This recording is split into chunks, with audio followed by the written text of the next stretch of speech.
नमस्कार सभी को। मेरे कथा सागर चैनल में आप सभी का हार्दिक स्वागत है।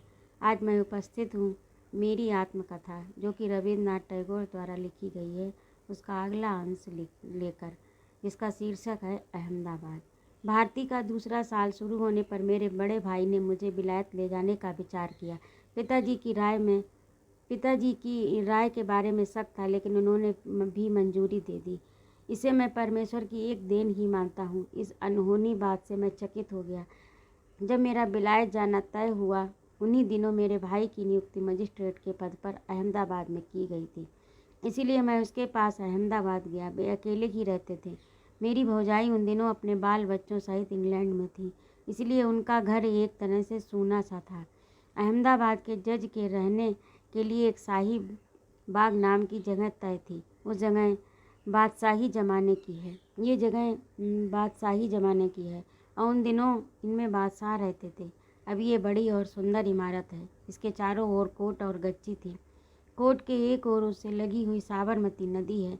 वे गर्मी के दिन थे, इसीलिए नदी का पानी सूख गया था और दुबली धारा के रूप में एक ओर बहता था। जब मेरे भाई दोपहर के समय कचहरी करने जाते, तब मैं अकेला ही रह जाता, पर सुनसान हो जाता, जहाँ जहाँ चुप्पी फैल जाती। इस चुप्पी को तोड़ते हुए कभी कभी कबूतरों की आवाज़ बीच बीच में आया करती थी। इस चुप्पी से मेरा इधर उधर अनजान चीज़ों को देखने जानने में ही बीता करता था।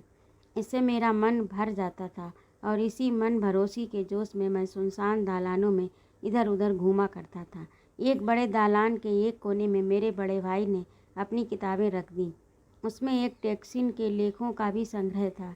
उसमें एक टेंसिन के लेखों का संग्रह भी था। ये ग्रंथ तस्वीरों के साथ मोटे अक्षरों में छपा हुआ काफ़ी बड़ा था। उस राजमहल ने जिस तरह भोलापन साथ रखा था, उसी तरह इस किताब ने भी। उस महल में जानने की मंशा से मैं उसके दालानों में इधर से उधर घूमता रहता था, पर मन को हल नहीं मिलता। उसी तरह इस किताब की तस्वीरों को भी मैं बार बार देखता, पर उसके सूत्र को समझ नहीं पाता। ये बात नहीं है कि मैं उसे बिल्कुल ही नहीं समझ पाया, पर इतना कम समझ कि उसे बाँचते समय मतलब वाले लफ्ज़ों से भरी है। ये मालूम होने की बनिस्बत मुझे उसमें पंक्तियों की चुलबुलाहट का भान होता था। इन्हीं किताबों में मुझे एक संस्कृत कविता की किताब मिली।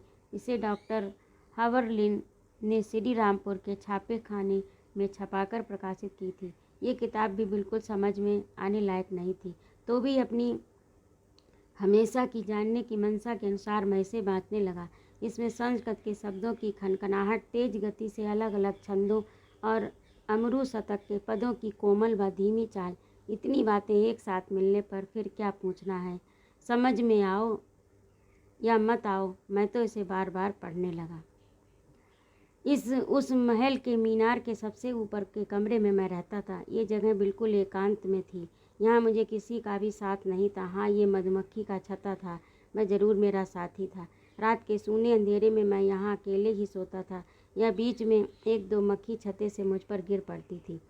ज्यों ही नींद में मैं करवट बदलता, त्यों ही वे मेरे नीचे दबी हुई मिलती। हम दोनों की आपसी भेंट डरावनी होती थी। मेरे शरीर के नीचे दब जाने से उसे दर्द और उसके काटने से मुझे दर्द। मेरे में अनेक लहरें उठा करती थी। उनमें से चांदनी के उजाले में दरिया से लगी हुई गच्ची पर इधर से उधर घूमने की भी एक लहर थी। चांद के उजाले में आसमान की ओर देखते हुए कुछ न कुछ विचार में मैं डूबा घूमा करता था, और इस घूमने में कितना वक्त निकल जाता था उसका भान भी नहीं रहता था। इसी घूमने में मैंने अपनी कविताओं के लिए गाने का स्वर मिलाया और बहुत से पदों को बनाया। इन्हीं में से गुलाब प्रमदा के नाम से लिखा पद भी है, जो आगे जाकर छपा और अब भी मेरे दूसरे पदों के साथ साथ वह छप जाता है।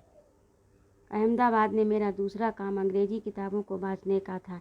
जब मुझे ये मालूम हुआ कि मेरा अंग्रेजी ज्ञान बिल्कुल अधूरा है, उसे बढ़ाने की ज़रूरत है, तब मैंने कोश की सहायता से किताबें बाँचना शुरू किया। बहुत छोटी उम्र में मुझे ऐसी आदत पड़ गई थी कि ना समझने पर भी मैं किताब पूरी किए बिना नहीं छोड़ता था। सारी किताब का मतलब ना समझने पर भी बीच बीच में जो कुछ मैं समझता, उसी के आधार पर आगे पीछे का जोड़ना कल्पना से मिला लेता था, और उससे जो मुझे आधा ज्ञान होता, उसी से मैं संतोष पा लेता। इस आदत का भला बुरा नतीजा आज भी मुझे भोगना पड़ता है। तो ये था आज का अंश। आपको कैसा लगा कमेंट करके अवश्य बताइएगा और कृपया मेरे चैनल को भी सब्सक्राइब कर दीजिए। सुनने के लिए आप सभी का अनंत आभार। जय माँ भारती।